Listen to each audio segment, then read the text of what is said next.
What's up? What's up? What's up, everybody? Welcome to Gogotalx, brought to you by GOGOTIX. I am Malachi Johns, the owner of GOGOTIX, and we are joined today by my good friend Erik P of PIVTL Projects slash Tunecore. How you doing today, sir? Hey, good here, good here. Just in the house. Like it's all right. Cool. I appreciate it. Thanks for coming on today. I am. Let's see. I don't know. It's trying to paste the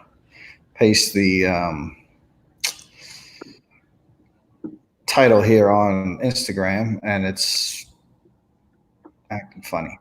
Okay, so everybody that's on Instagram right now, just so you're aware, we are not doing this on Instagram today.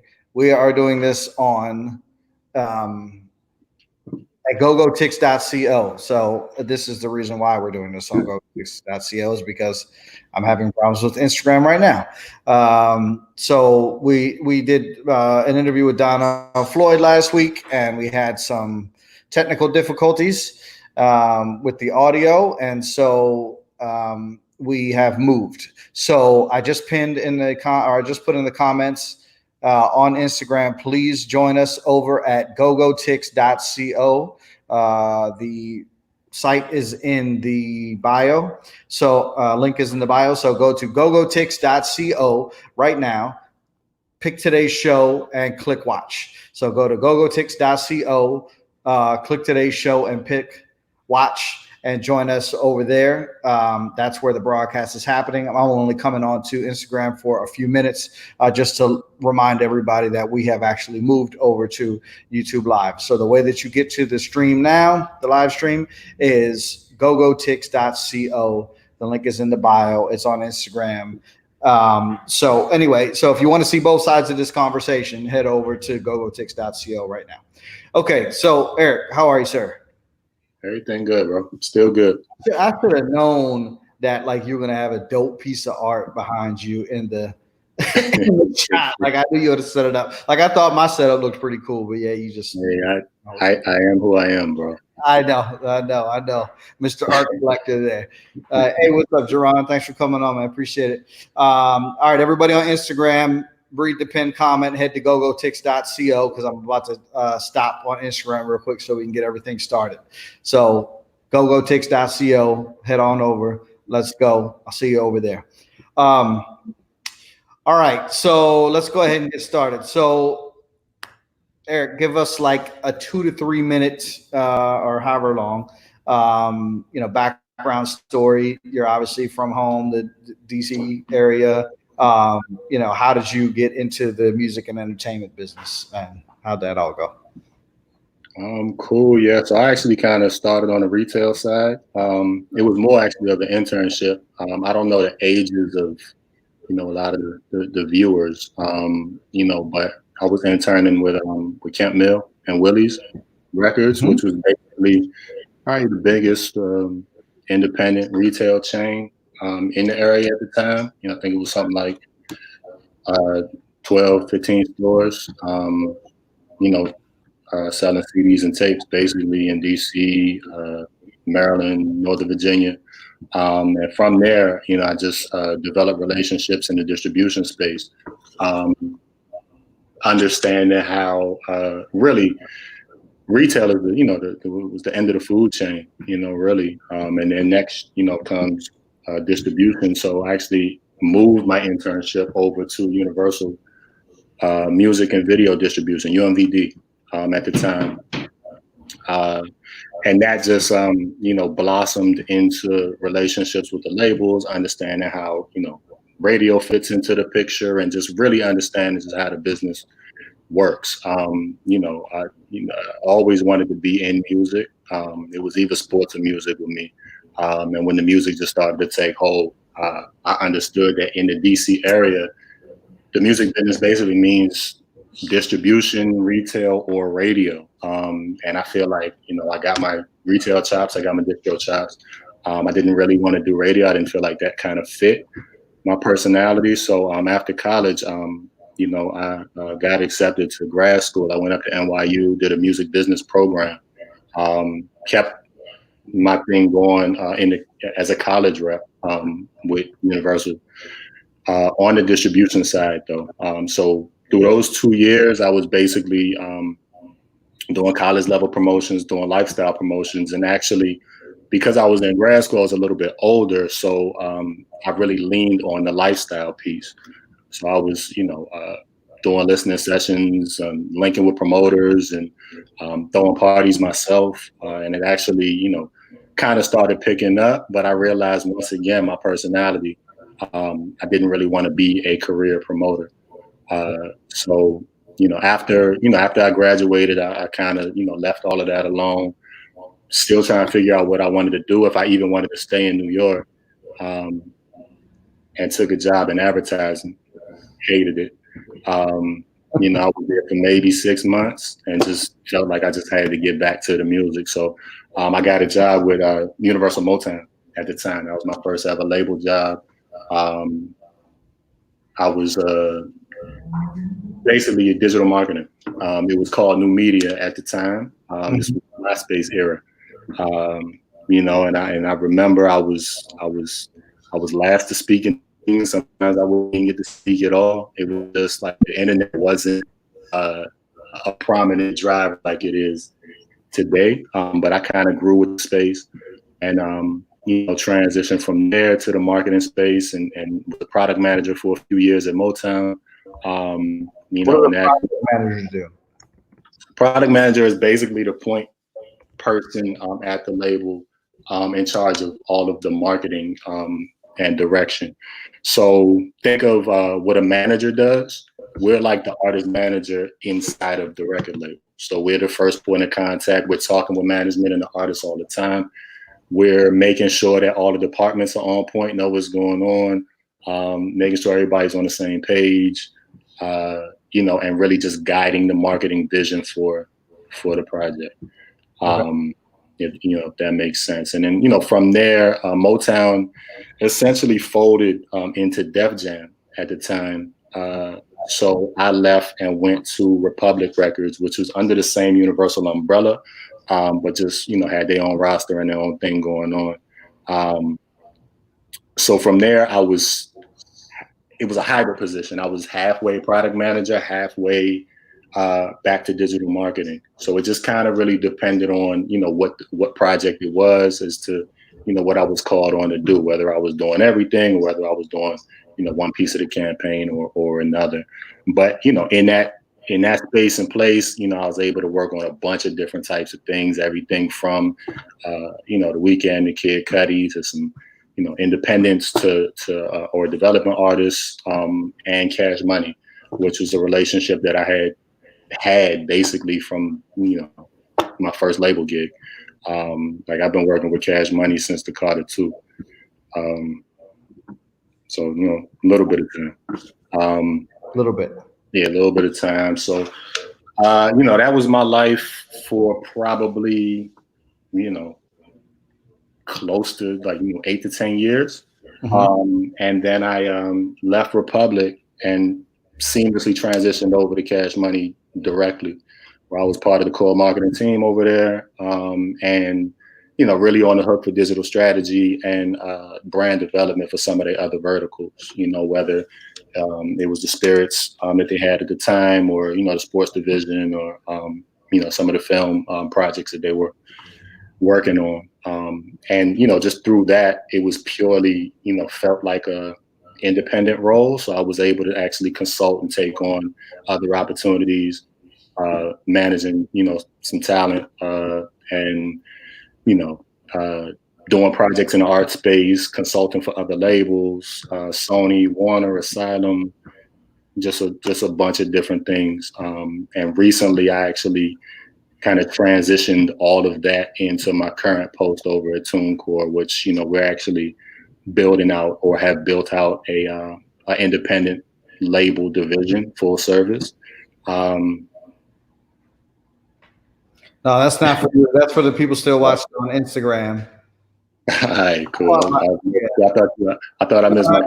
No. This, just keep talking. I'm just saying this to All right, cool. because people are still coming in over on Instagram, and I want to make sure that they're over here so they can see the whole thing.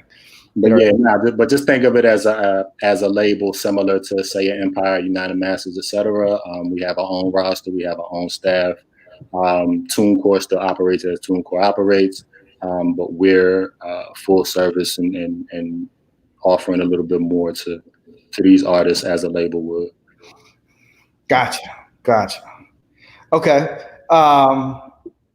So you and I know each other. We met each other in it was probably like 2003, 2004, something like that. You still doing the mumble sauce thing. Yeah. That's how we met, right? Was mumble sauce. But maybe it was later than that, because I feel like we were like, I don't think we would have even been on your radar at that time, because we didn't. Nah, it was the Tabi Bonney connection. Yeah, so then that was like 2007, because we didn't start playing with Tabi, I think, until Miracles hit, or right around when Miracles hit, and that came out in 2007. So I guess it was a little bit later than that. So that's still 13 years. That's a long ass time. You old, bro. No, you're old. Actually, I think I am a little bit older than you. I earned these years. I earned these years and these grades. Yeah. But see, I avoid the gray because I just don't have any hair, so it's just gone. You know what I'm saying? But it looks distinguished, bro. It fits you, man. You know what I'm saying? So you're all good. Underneath of the hat. So this shit ain't coming off. So what, if any, experience did you have, or interest did you have in or with GoGo coming up through because you weren't really involved in the GoGo scene. You were involved in the major label and the distribution scene. And so did you have any interaction with GoGo along the way, or no? I feel like, honestly, I was raised by it. Just being a product of the DMV is just kind of it was all we used to listen to. It was all we was about. It was a culture thing for us, and it's kind of embedded. I've always wanted to see the genre flourish and be bigger. Mm-hmm. So even, folks can attest, just in my earlier years, even in New York, I was that guy that was kind of in denial that I was even in New York, and just trying to hold on to every bit of home that I could. Whether it was, making people listen to the tapes in the crib, in the car, whatever. I just been a fan. Like, I feel like I'm a power user or a consumer, and I feel like the transplants are very important when it comes to trying to spread this thing out. Like, I talk to a lot of people up here that are from home. A lot of people, whether they went to Howard or whether they were born and raised, or whether they just had family and whatnot. And there's a lot of us up here. And it's like that from city to city. Like, everywhere I go, whether I'm wearing something or whether, I'm speaking and people, hear a little accent or whatever, you really understand just how many of us are really, permeating throughout this country. How many mo's? Speaking of accent, your boy Tab. Can you see that? Can you see where it says clip? I can't see the comment. I know Tabi on here talking shit if you on. Yeah. He said, nah. I don't know what he said it about, but probably about everything both of us said. Nah. So speaking of the accent, so I'm gonna put it up on the screen just to put him on blast, since he wants to be a smart eye. Anyway, real quick question from Chris Birch. Chris is sorry, wrong one. Chris is the owner of Create DC, which is the print shop in DC that does 99% of all the GoGo flyers you've ever seen. And he's also the guy that introduced me to this fancy schmancy software we're using right now. He wanted to know, what year were you at Universal? He was DC Street team for Def Jam with Rob Love, late 90s, early 2000s. That was before your time, right? Yeah, I actually know Rob. I didn't get to Universal until maybe 01, down there, and then up here, probably 05, 06. Gotcha. Yeah. Okay, cool. All right. So having said, you know, what you just said about, you know, the fact that there's, you know, there's a million Mo's everywhere. What is not connecting? What is it that, like, what is it that, you know, Tabi, Wale, Shy Glizzy, Logic, what is it that they figured out that go-go bands haven't figured out? What is the difference? I think everybody that you just named didn't force feed the DC culture onto the rest of the world. It was kind of seamless. So, you know, Wale was super, probably everybody that you just named. I mean, Wale is just super in your face with thinking of his beginning, almost being labeled as like a go-go rapper. Like he was just straight over top of the instrumentals or whatever the case may be. It was a sample of my old band Northeast Groover. Is very and I think that was super in your face, but it was in your face in order to get DC's attention for a rapper. You know, when it came time to work with Mark Ronson and it came time for the Interscope deal and everything like that, you know, Wale had he had that resume, but he had records. Like he had hip hop records that were true to the essence of what he was doing. Now, and it was a thing where, okay, if you bought into Wale, now you go check him out at the show, and he brings all those elements of back home into the show. And you're listening to records, but you're listening to live bands, and then you're listening to the go-go sets, and you're listening to he's giving you a taste of DC without making you eat the whole plate. And I think you know, Wale is an interesting case. Tabi's an interesting case too, just because The Pocket was just a go-go record without all of the elements. You know, I think, you know, Beat Rock, same thing. He had a record called Doing It with Raheem Devon that was more of a go-go record, recognizably, but the other records were stripped down and there was elements that were there. So you get people outside of the culture to buy into the elements, then you can start sprinkling things on, and it's nothing like experiencing the music in its true form. But once you're already warm to some things, you know, it's probably easier to digest. Gotcha. Okay. All right. Well, so say, and this is sort of a little out of order, but it segues to, or out of order my questions, but say you are, let's take New Impressions. They're kind of like the hot band on the younger scene right now. When I say younger, obviously I'm not talking about teenagers. I'm talking about, you know, mid-20s to mid-30s. And I'll ask about that too. If you were them right now they're putting out a decent amount of content. But if you were them, what would you suggest they do to catch the ear of, you know, somebody in Chicago or, you know, somebody who's not familiar with go-go?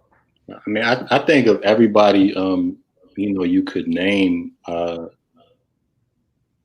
think they are kind of doing the most of what I would suggest.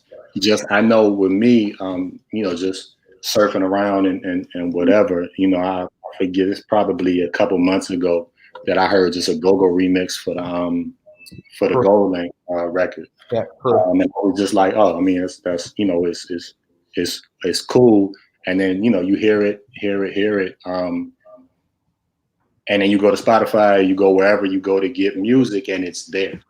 The fact that it's there puts you like 10 steps ahead of the game. It's more than it just existing. So I would say, you know, I don't know if that's an official remix or how that even came about, but you know, it's a benefit to hopping on some of these records. And I know there's clearance issues and whatnot, but you know, go-go, a big part of the whole go-go thing has been snatching these records and creating your own renditions and whatnot.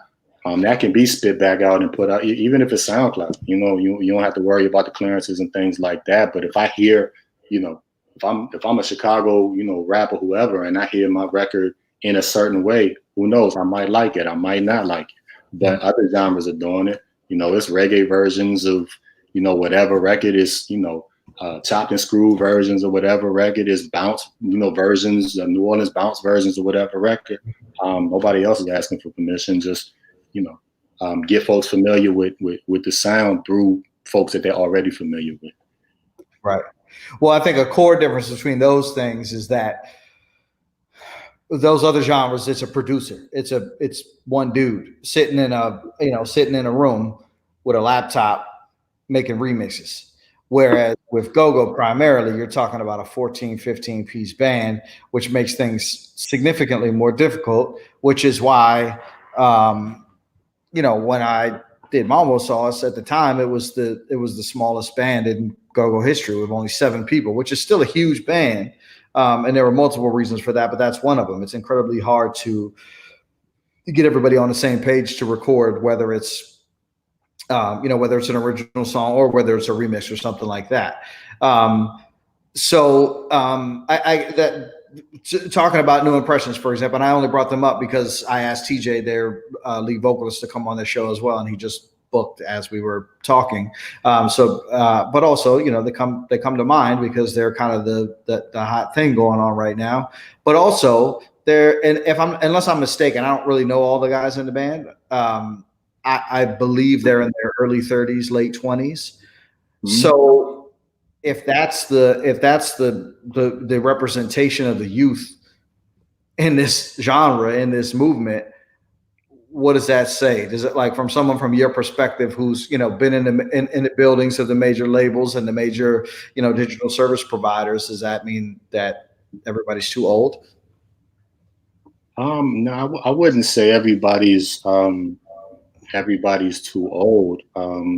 I think everybody's operating in a bubble, and that's just, Drake is 30, like a lot of these rappers, Right, but he's been consistently going for the last 10, 15 years. It's not like he just dropped one record and then, didn't drop another record for another 5 years and then all of a sudden tried to pop up again, It's a valid point, but it's also, I feel like it's a little bit of a crutch, just because I know how these kids move, and if they see something working, they're gonna hop on it and figure out how to do it better. Right. So I don't necessarily know that go-go is just for the old heads, and if it is just for the old heads, there's a way to capture that demo too, right. And it is what it is. Mm-hmm. My feeling is just that, like I say, I feel like, ever since I was coming up, I felt like DC operated in a bubble, whether it was because we felt like nobody understood, and then we just had this air of, well, if nobody understands, then fuck everybody, and we got us. Now I feel like there's other cultures and other influence that's been permeating into the city, but there's still just a short-sighted thing that comes to mind when it's very easy to be the man in your city and have some notoriety and be able to play 2-3 shows a night and make a couple dollars, even if especially if you got day jobs and shit like that. Now this is play money, right? And I'm drinking for free. I'm popping in my city. Until you step outside of your city and you're not the man anymore, or until you step outside of your city and figure out there's a whole world out there, and I think when you go back to the Tabi Bonneys and the Wale's and the Logics and some of these guys, they were able to venture outside of their city for whatever reason and just understand that, okay, there's a lot going on out here and I want to be out here and, bring some of that energy back home. And back home, people are either going to understand it or they're going or they're not. But I think there's a comfort zone that kind of works like a crutch. And I noticed, that, and I've always noticed that with DC, and go-go and whatnot. There's 2 types of people. A lot of people leave DC because they don't want to be in DC anymore. They don't like being in DC anymore, or they leave DC because they have to. It's never even me, I felt like I left the area because I kind of outgrew the opportunities, and wanted to venture out and see if there were other opportunities. And I always wanted to come back home and bring some of my folks along, or come back home and set up shop.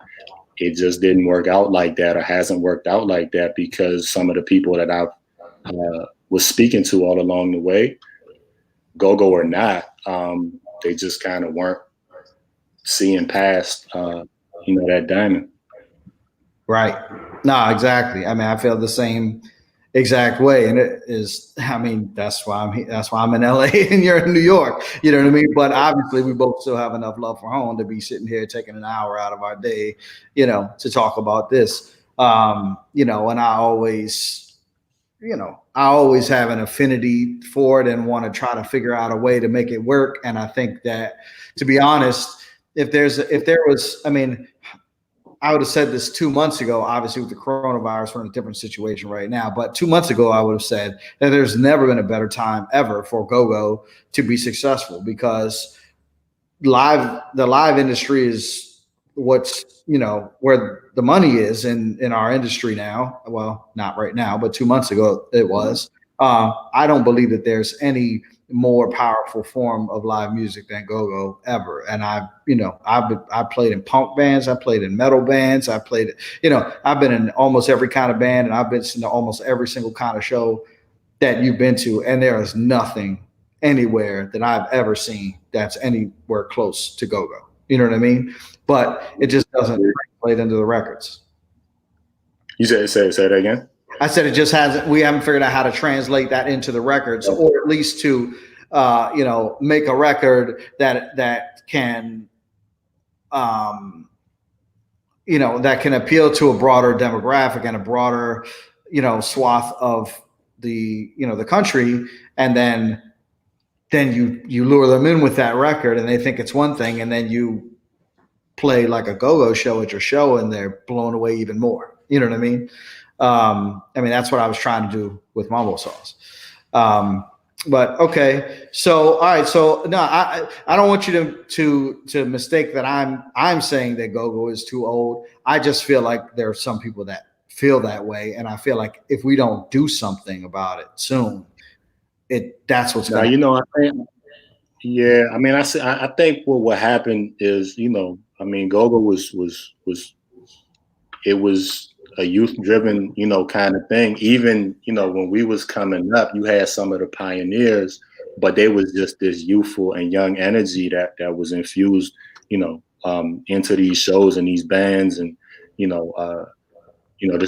is what the kids was just into.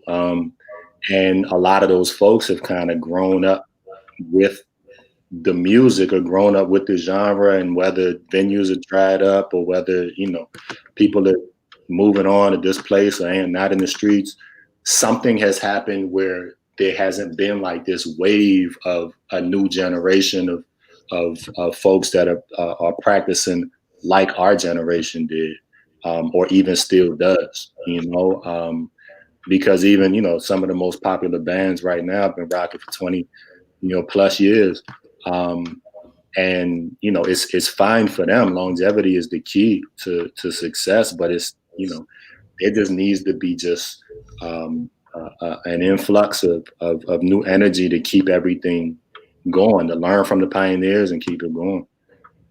Yeah, and I think part of what that was, and I can't attribute all of it, but part of that was Tabi Bonney and Wale having success outside, as hip hop artists, because prior to that, we had moments, Nonchalant, Question Mark Asylum, and stuff like that. But there weren't ever really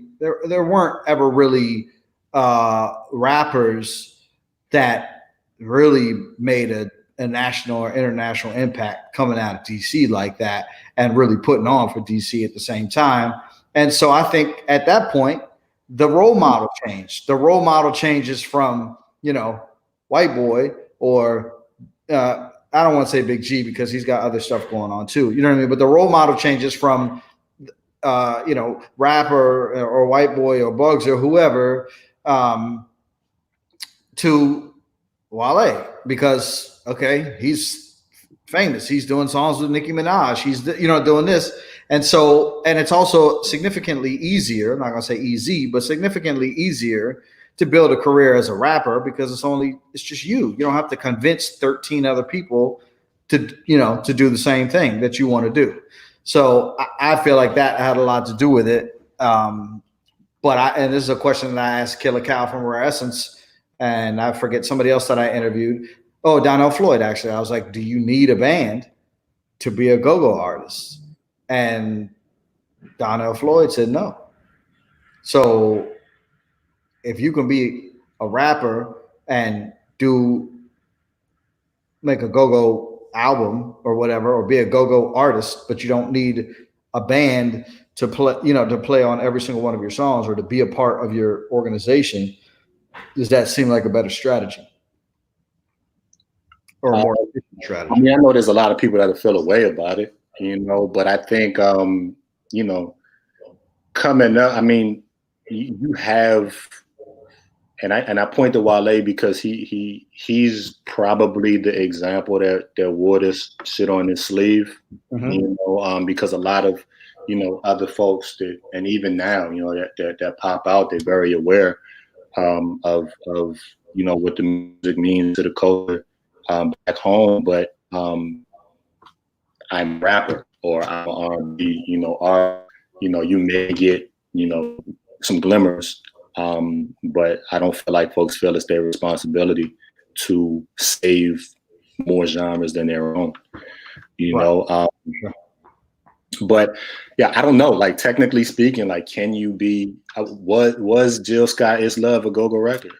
I believe so. I think so. That's my argument. To me, when I have a discussion with anyone about what is the definition of go-go, people have a lot of different opinions about that. But in my opinion, every single person that's from the DMV that heard that song for the very first time, or heard A. Maria's One Thing, or heard Beyonce and Jay-Z Crazy in Love, or you know, or the Tiffany Haddish song that she just put out last year, whatever. Every single person that's from the DMV that heard those songs for the very first time said that's go-go.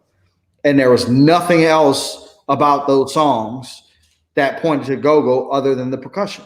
They were not played by bands. There was no lead talker. There's, you know what I mean? There, all of the things that people associate with having to be part of go-go were not present in those songs. Even if you listen to Mambo Sauce, that's why I did the things, you know, with Welcome to DC and Miracles. Literally, you take the timbales and the congas off of those two songs, and they're just regular songs. You know what I mean? There's no talking to the crowd. There's no shouting people out. There's none of the things that some people say have to be, or the call and response that has to be part of go-go. I believe that has to be part of the live go-go experience, or it could be part of the live experience, but on record, I don't think it's necessary. Yeah, I think, you know, unpopular opinion, but, you know, when the Jill Scott reggae came out, I wasn't a big fan of it. Just I was stuck on that purist, you know, bullshit until I saw it live. A little bit too, so that makes sense. You know. Yeah, until I saw it live. You know, I didn't even hear what you said. I don't even care. But but until I saw it live, you feel it again and you get it. Now I love the record now. Like, you know, and it just kind of took that, you know, taking you know, something produced and putting it back in its own element to where you really get it full circle. And I think, you know, a lot of these artists that you can think of that would probably put out a produced record, it would be in their best interest to tour behind it and tour with a band. The same way that you take the Roots, for example. You know, a lot of those records, like, they come alive when that band is playing, and then when the Roots get into their bag where they're doing other records and whatnot, they'll throw a go-go set, you know, on. And some people are moving just because, you know, it's a bop, and some people are moving because they know what they're listening to, you know. But there's just something about music that was birthed out of the stage and birthed out of the live space that needs to always return back there. I feel you. Well, wow, man, you're like a popular dude. We don't have one Benet, we have two Benets on this live right now commenting. So I only like one of them. you're a fancy dude though. So when I was talking about, and it's funny because it's the first time I really articulated and thought about it. When I was talking about the fact that the role models changed when Wale and Tabi hit from to the younger generation, from being the go-go bands to being rappers. And Tabi said that's the same thing Tuma said. Things change after that. And for anybody who doesn't know Tuma was the programmer for the originally for the Rap Caviar, Spotify. Well, first he was with MTV, VH1, and then he was with Spotify, Rap Caviar, and now he's over at YouTube, right? Yeah, he did. I think Revolt was in there somewhere too. Oh, is it the Revolt too? I didn't know. Gotcha. Tuma's the mayor. Yeah, like the arbiter of cool. Yeah, for sure. Definitely. So, okay, so that's good to know that I'm in good company, that I'm not a total idiot, that someone who has some brains agrees with me. So the other Benet, the one that we actually like, Zelly said, we need a song prominently placed in a movie like EU's Doing the Butt in Spike Lee's School Days. How do you feel about that? I mean, I agree. I just feel like the music needs to be available. The key is distribution, and it's so easy to just get your music up and out. Folks, these bands are playing weekly, like multiple times a week. To pull together a record or a couple of records, and put it up in a real way, put it out in a real way. Just be for real with this, like I'm up here, and there was a time where walking around DC, like you couldn't escape go-go, even if you didn't like it. Like it's it's in your face. Now when I go home, I gotta look for it. When I'm in New York, I really gotta look for it. And sometimes I don't feel like searching, and having the records in a movie, it's spoon fed to you. Having the records, at your fingertips, whether it's Spotify or whatever you use, it's just way easier to put the music in the conversation alongside anything that you are familiar with or anything. I gotta like stop what I'm doing, go find, whether it's my own, CDs, or whether it's my own iTunes files, or whether I'm searching on YouTube. And it's a lot, bro. Like I just don't understand. Like the music is so easy to put out. Like Right. Music that shouldn't even be out is out. So I think it might be $8 for the year to put a record up everywhere, all over the world. There's a disconnect, and I just really don't understand. But I do. I mean, I agree. Like if you can get your music put in a movie, lights out. But I also too want to be realistic about the points of entry that are available right now to even get to that point. Because if I'm looking for the shit and I can't find it, the music supervisors that could give two shits definitely not gonna find it. And I just I want to make sure that these kids understand. Tabi had records and was winning because he was putting records out. He was putting quality product out. While they put music out, Logic put music out. Yep. Anybody else you can name for me that ain't putting music out, let's talk when they putting music out, because it's very easy to do. Right. Absolutely. And that's what I was going to say too, with respect to Jelly's statement. Put a song in a movie, but you have to have a song first, and that's the problem. Like that's what seems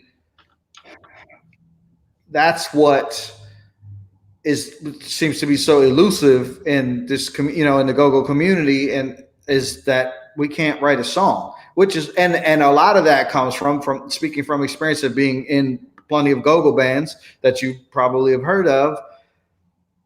There's an ego thing, and the ego gets in the way. because I have to write the song. I have to be, every single person in the band needs to have a verse on the song. So that's why the songs are like 17 minutes long, because there's 5 vocalists. So nobody wants to let somebody else write the song for them, but then they don't write the song themselves. So no songs get written, no songs get recorded. And I keep bringing up the fact that Whitney Houston never wrote a song in her life. Like, you don't have to be the songwriter. You know what I'm saying? Stop being selfish about that part of it. We just need hot songs because the beat already works. You know what I'm saying? You just, and that's what go-go is. The beat, you can proven that it works. You just talked about, the Gold Link remix, which by the way was an official remix. I actually talked to Gold Link's manager a couple years ago at a conference. They wanted to do a whole go-go album. You know what I'm saying? But that was also when that song was hot. He hasn't really had a hot song since then. So I'm guessing he's probably a little more concerned with having another hit record of his own versus doing a whole go-go album. But songs is really where the rubber meets the road. And that's also where, because all of that, you can't put a song up on Tunecore if you don't have a song to begin with. You know what I mean? And if it's not a good song, then nobody's going to listen to it. So I think that's sort of where we're sort of at the impasse there. So that's one of the reasons why I wanted to put this thing together, is because, I'm not super young. But I'm not super old either. But I don't know a lot of the younger guys. I know a lot of the guys that came up in the 90s, which I came up in, playing with Northeast Groovers or whatever. I didn't play with them until later, but that's who I know. So I'm trying to attract some of these younger guys who may be, into producing records, into, like have a little bit of a different viewpoint on how things go. And then also at the same time, connect those younger guys with, knowledge, like someone like yourself who's been in the real industry and worked with Lil Wayne and Drake and Nicki and whoever, that understands how those things work. You know what I'm saying? So speaking of that, having worked with, and I understand that that it's not like you're signing these guys. It's not like you're with them every day. I understand some interface with the artist, but not all the time. If you could pick anything, is there a through line? Is there some commonality between, the most successful artists that you've worked with? Like, is there something that you recognize about them that they all sort of have, or they all sort of do?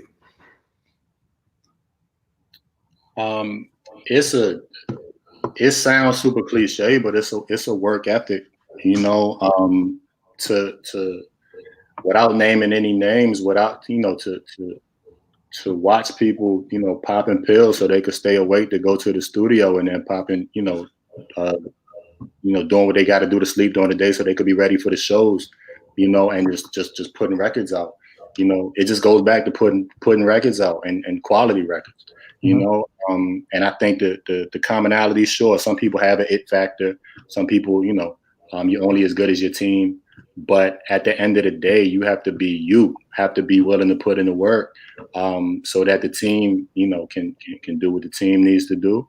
And then you show up and deliver. So whether it's Wayne, Nicki, Drake, whether it's, Erykah Badu, whoever, that I've worked over the years, they know when and how to turn it on.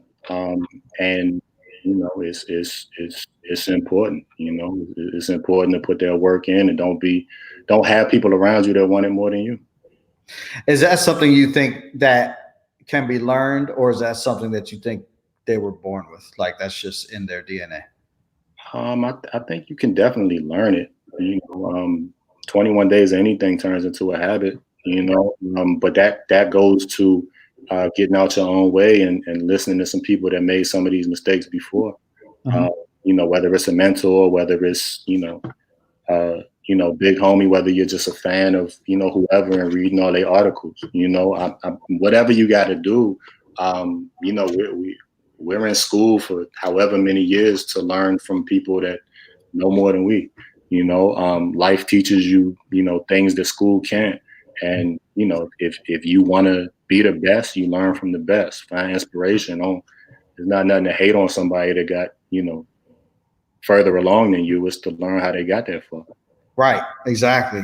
Angie said, Angela McCrae, my homegirl who was living out, she's from home. She was living out here. She's in New York with you. She used to put on events out here with all the folks from the DMV in LA, and ran a Facebook page, DMV to LA. She says Raheem Devon been putting that work in, and I have to agree with that because I remember when I was playing with the What Band, it must have been 2005, 2006, I think probably 2005. We played in Fredericksburg, fucking Virginia, like, you know, 3 hours away or something like that. And Raheem was the host, and he was already, I'm pretty sure he was already signed to Jive at the time. I could be wrong, but like, you're driving 2 hours to host a go-go when you're signed to Jive Records. I mean, maybe that, I'm not saying that's like the smartest thing to do, but I just know that everywhere I went, every time I went to any event, he was there. He was doing something.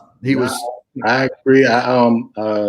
You know, I remember, you know, Raheem performing. First time I seen Raheem was at the State of the Union on U Street.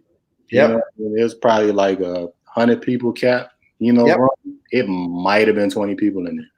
And from that point on, I mean, he left it all on that stage, and every time I see him, you know, get it done, like it's never, you know, less than 110%.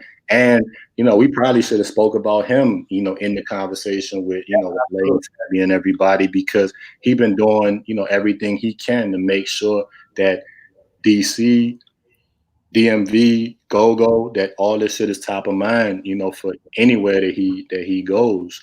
He might, you know, even be bigger if he didn't, you know, do so much for the city. But you know, you gotta applaud that man for doing what he does. And yeah, understatement. I'm sitting there watching this dude. He's on live like every single night doing a full show for free. You know, and will probably do the same thing if he had to go to venues to do it. So salute to that guy. Yeah, no, absolutely. No, I saw him. I just was at, there's an open mic out here called no, that's the one in Long Beach. I forget what it's called, but anyway, they were doing it when outside was open, doing it every Monday in Hollywood, and I can't remember what it's called right now, but it's a kind of a staple thing. And I'm standing there, and I'm just watching the show, and all of a sudden somebody comes up and punches me in my arm, and it's him. And you know, he's just popping up just in the show and just gets up and performs. You know what I'm saying? Like, he doesn't have to do that. Like, I mean, granted, a lot of the people that do that are like, they're not major artists, but they're like, they tour with major artists. And you know, for him to just pop up and just get on stage and do that. But I gotta call this out real quick because this is funny. Zelly fried you. Zelly said, "Did Erik just tell us to all pop pills though?" Hey, do what you gotta do. The successful artist. To be a successful artist, you gotta pop pills so that you can go to the studio. All right, you know what? Drink coffee instead. Yeah, there you go. Not only drink coffee, but drink Toddy coffee. Exactly. So we're gonna get the Bonney family a shout out with the Toddy coffee plug there. So all right, Tad, don't say I never did anything for you. But you know, it's jokes, but all things in context, and it's really just you know, it's more of a work ethic thing than it is a drug thing. It's just doing what you gotta do. Whatever you gotta do. Thanks for clearing that up. You're great. Zelly. Oh shit. There you go. All right. This is the thumbnail for this live. Both of us laughing with Zelly's question. Did Erik just tell us all to pop pills though? That's it. Send me a screenshot. Dude, I know I will. No, it's going to be the thing. Like, this is the clickbait shit right here. This is where this is going to get the most views of any of these interviews I've done so far. Thank you, Zelly, for that important question or comment.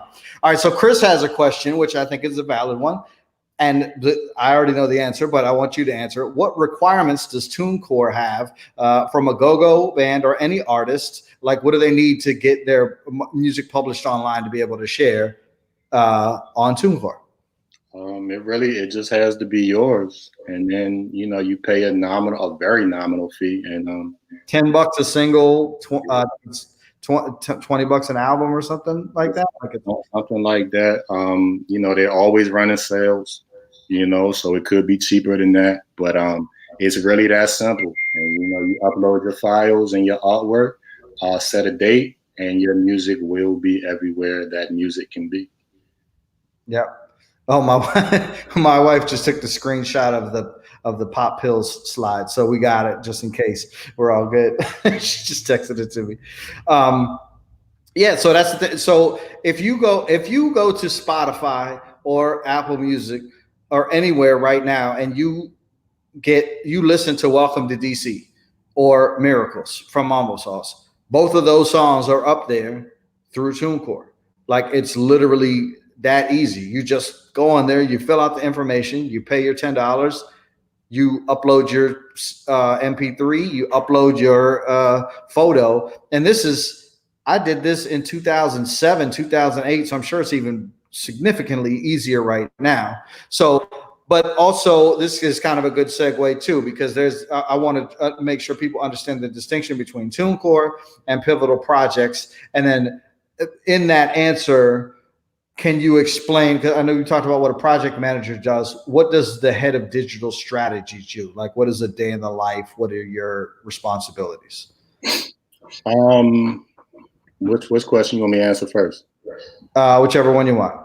All right. So the difference between Tunecore and Pivotal Projects, Tunecore is a distribution platform. It's a DIY, do-it-yourself platform where you don't need to talk to anybody. You just go to tunecore.com, fill out your information, upload your file, pay your fee, and your music will be up when you want it to be up. Pivotal Projects is more of a curated roster. It's more of a full service agreement between us and the artist.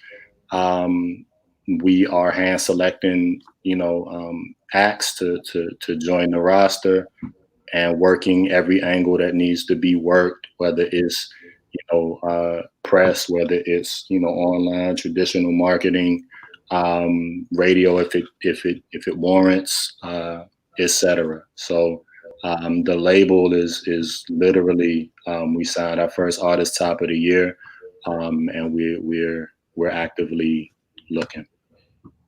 Gotcha. And so my role is I've always find myself in these hybrid roles, but my role is largely is digital strategy, just because of the nature of distribution. We're not really putting out physical product, but it's overarching strategy and whether it's timelines, whether it's really working very closely. I'm part of the core marketing team, and just figuring out just how to navigate this space for some of these artists. The digital strategy also puts me on the front lines with the DSPs for the sake of playlisting, for the sake of marketing promotions, events, advertising, etc.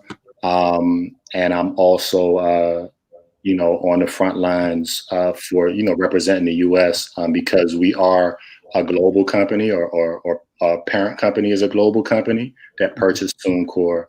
The company's called Believe, purchased TuneCore maybe a few years back, and now has labels similar to Pivotal all over the world, 44 countries. So basically, for me, I'm talking to the UK and France and India, all these places on a daily basis, trying to figure out if there's artists that make sense here. And then working to bring them here to navigate, the States, and then vice versa. I'm taking artists to other territories when it makes sense and when there's a demand.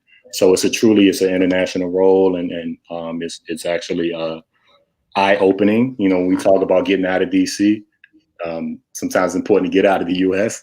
Right.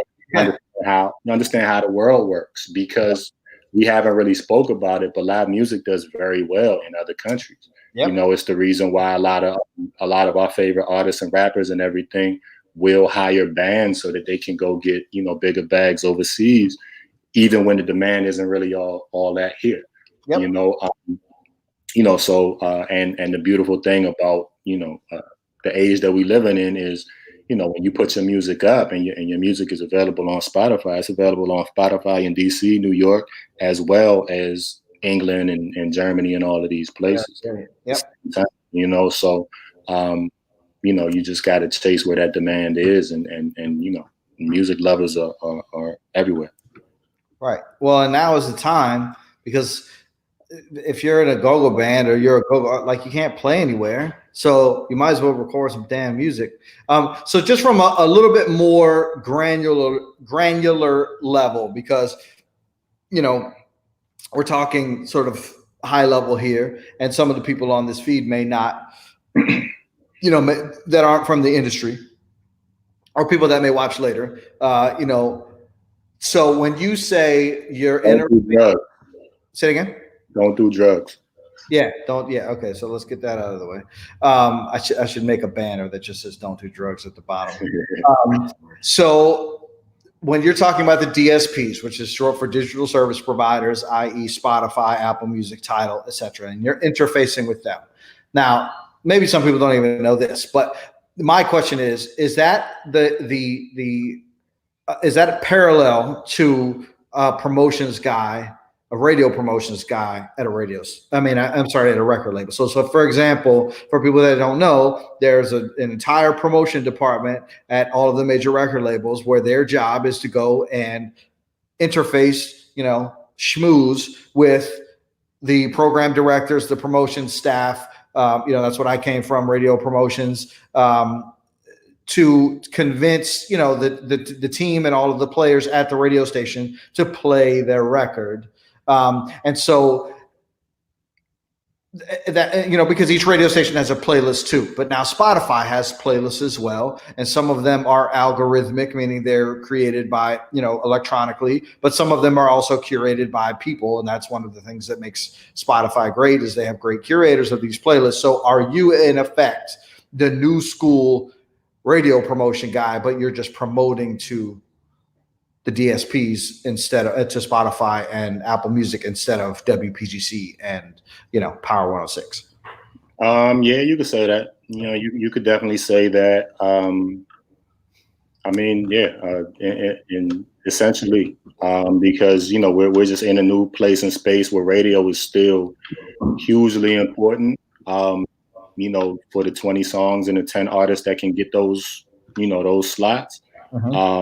But it's not completely the Wild West with the streaming platforms, but there's just a lot more opportunities and a lot of these platforms are built for discovery. So newer artists are living alongside mega artists, are living alongside signed artists, are living alongside independents. So that's a great way to put it. And some platforms are largely station based. I know Pandora doesn't. We don't talk about Pandora a lot in the grand scheme of things, but Pandora's top 3 in the United States. Yep. And they're largely station based. There's playlists, but their stations function almost like terrestrial radio, where if I like Raheem Devon and I listen to a Raheem record, I'm gonna probably be given a similar artist after that, and then it'll be Raheem songs sprinkled into a Raheem station, and then there are other stations that exist with other themes. So, well, speaking of Pandora too, this is just sort of an aside, because people may or may not know I run a booking agency, and hopefully we're going to work together more with some of your artists and trying to book them, nationally, internationally. So I got reached out to from an artist, one of the artists that I represent from, I'm not quite sure if they're still affiliated with Pandora, but it's Tim Westergren, the guy that actually founded Pandora. And they have started a new thing called Sessions Live, which is basically a streaming, service or live streaming.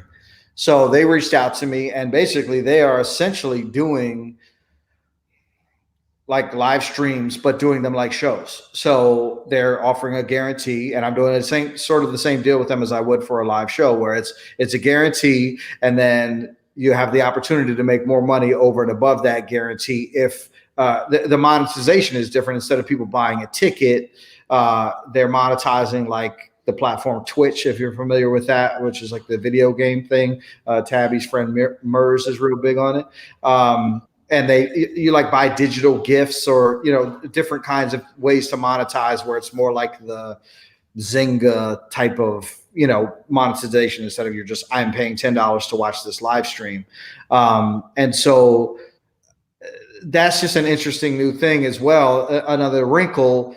And I did talk to them because I also represent a Prince tribute band out of Milwaukee. And I asked them, I said, hey, do you guys have blanket licenses with the PROs? And I may be, you know, talking a little bit too sophisticated right now, but essentially what that means is the venues have a license so that the bands can play cover songs, because there's a lot of questions that people ask about GoGo. How can these bands play these cover songs and, you know, not have to pay money? It's because the venue is the one paying the money because they have a license, a blanket license, you know, from all of the performance royalty organizations, ASCAP, BMI, CSAC, and now Global Music Rights. So I was asking them, do you have a license with Global Music Rights, which is the PRO that's owned by Irving Azoff, the most powerful guy in the entire music industry, basically, because he administers the catalog for Prince. So that's another way that GoGo band, and basically they said yes, they do have licenses with the performance royalty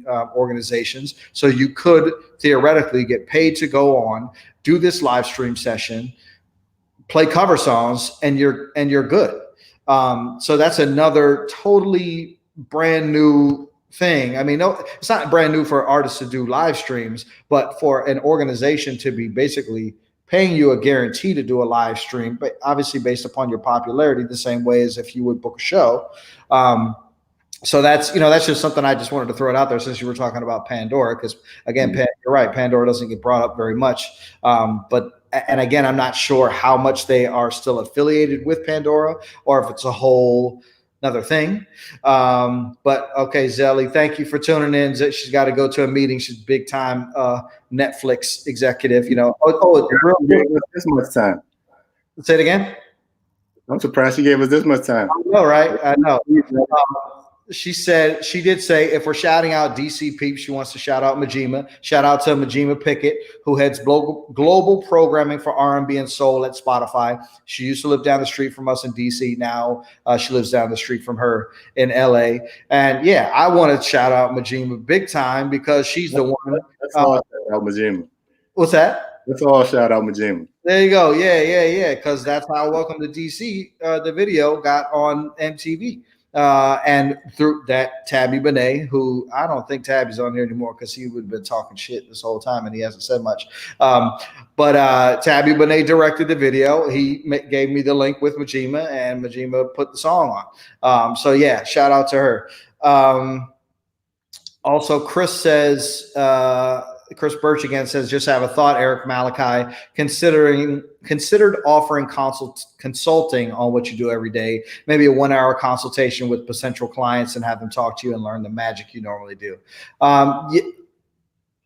You can go ahead because you've done some, right? Yeah, I was consulting for 4 years, you know, prior to this, and I'm always down, you know, when it makes sense, but you know, just right now, you know, just it's a timing thing. You're a little busy talking to India at 2 o'clock in the morning, right? Yeah, bro. Time zones are real. Yeah. Well, I'm not as big time as Erik. I don't have as many accolades as Erik does. So people are like, I don't get like these big time record labels and stuff hitting me up. All I get is like the broke artists who don't have any money to pay me to consult, asking me what to do. So that's the reason why I don't do it as much. But yeah, I mean, it's possible I have done it in the past, you know, so yes, that is something that we would consider, but it's, you know, like we got to eat too. You know what I'm saying? Like we can't just, and I'm trying to give people as much free game on this thing as possible because I want people in GoGo to realize that like it is possible. Like this actually isn't much different. This platform, yeah, you know?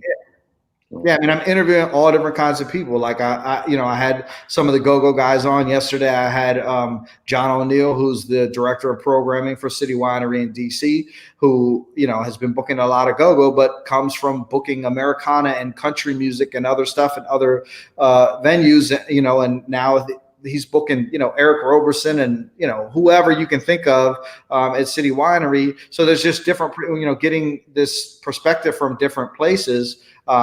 Coming up, I forget the date. I think it's May 14th. I have my good buddy Monty Shulman, who's the senior vice president of rhythmic promotions at Atlantic Records, who basically is what I was describing earlier. He does what you do for the digital service providers, but does it for the radio stations. He used to be with Def Jam back in the day.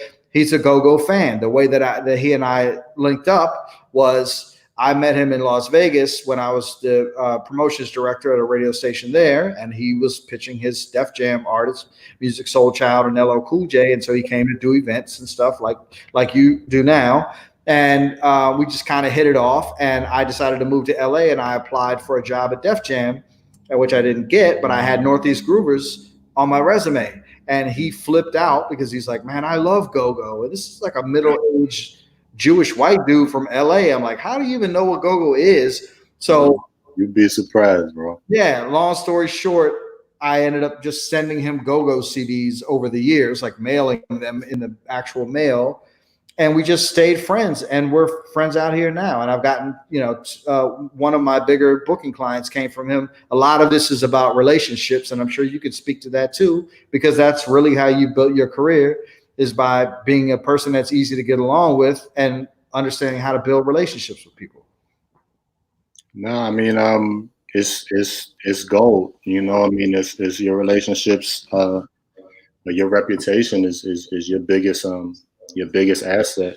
Where they say, the toes you step on today could be connected to the ass you had to kiss tomorrow. Yeah, that's a great analogy. But yeah, I mean, most of the opportunities that I've found myself in, and some of the best opportunities came from phone calls, from some of them favors that were returned for favors I didn't even know I did. And as long as you do right by people, you may not see it back, but you might, and as long as nobody can say that you took something from them, or you asked that, or you didn't make good on your promises, or whatever the case may be, you're good money. Gotcha. All right. Well, I got one more question that came in through the text that I want to ask. So they Terp for Life says Northeast Groovers and Rare Essence had the best originals in the 90s. How important are music executives to the movement? That never happened. EU had to record Taste of My Love when they tried to go mainstream. How do you create the ear so cities across the U.S. appreciate the sound? I think he's sort of alluding to what we were talking about earlier. How do you sort of, for lack of a better term, massage the sound so that it is, appealing to people that don't already understand go-go and the culture? Yeah, I think, it's what we've been, talking about, in and out. But I mean, that's exactly it. Just, whether you take elements and, put them in other genres and other records and whatnot, the goal is really to lure folks back to, that stage to see is what really goes on, when go-go is in its essence. But there are so many elements, to a go-go record or two, that can be infused and have been infused. But also too, there's a lot of folks that aren't of the community that are infusing these elements in their material. Yep. And there's a strategic way to capitalize off of the fact that, okay, people like that element and whatnot. I know there's been issues in the past with, popular, I think, with the Jay-Z Rare Essence thing and just about it, Floyd, yeah. Yeah. But, I was younger when it happened and a little green and didn't really understand everything that went into it. So I didn't really understand, if you feel like like legal action is the course to take, then you got to do what you got to do. But at the end of the day, it's almost like, okay, Jay-Z was clearly listening to us. Yep. I don't know. Can we try to remix some shit and get it to them, or whatever the case? It's, you know, it's worth a shot, you know? Right. So I just think, you know, once there's that glimmer, it's not just about the DC bands, you know, infusing things, because that's not the reach that you have, you know, at the crib all the time. It's about folks are paying attention. There was a stretch where a rapper couldn't do a show in DC without a band. Yep. A DC band, like, you know, and to this day, you know, folks like Scarface and these guys are very vocal about what the music means and you know how dope it is. I think there was one Chris Brown album where he opened up and was like, "I'm about to get back to my roots," and I was just like, "He's from like Virginia Beach or something." Tappahannock. Yep. All right, you know, but I was, you know, they listen to that down there. But you know what? I fuck with it if you fuck with it. We just have to embrace everybody that's embracing us. I agree. 100,000,000%. And it usually is the other way around. It usually is animosity when someone from outside of the culture shows love to the culture, which makes zero sense to me. Like take the embracing, you know, the embrace when you can. Yeah. I think, you know, with all these DJs going live, you know, on the gram and everything, Ninth Wonder went live like few weeks ago, and he did like 20-30 minute go-go set. Yep. D-Nice too. Yep. Yeah, I didn't see D-Nice's, but I actually, people send you the DMs that are live and everything. It was like 7 people that hit me up. Not one of those people that hit me up to watch it was from DC. Right. You know, and people were just raving about like how dope, you know, go-go is, and you know, all that. I caught the back end of the set. He was playing everything that you wanted to hear, but it just, when it's presented in the right way or presented in a certain way, you know, people are going to receive it, you know, the way it's intended. And then it's on us, or it's on the go-go community to come in and finish the job. Bet. Cool, man. Well, listen, I really appreciate your time. And since, you know, Tabi's making coffee and shit now, now we gotta, or not making coffee, but slanging coffee. You know, maybe we got to work on a go-go project and see how we make that shit work, man. So I really appreciate you taking the time to do this, man. And we'll talk. Send me those Ninth Wonder joints too, because I didn't see that one. But I want to see it. Nah, I don't even think it's archived, bro. Yeah. All right, I'm gonna see if I can Google it. All right, man. Thanks so much. I appreciate it. Tomorrow, everybody, we have. Who's tomorrow? Tomorrow we got Omar Kashif, the creator of Black Alley and owner of a new forthcoming club called Warehouse 1360 in DC. And on Friday we have Drew DeCaro, who is the guitar player, producer, songwriter for Miguel and Vic Mensa, and he'll be on Friday out here from LA as well. So thanks a lot, Erik. Appreciate you, man. Let's get popping, man. I'll talk to you soon. For sure.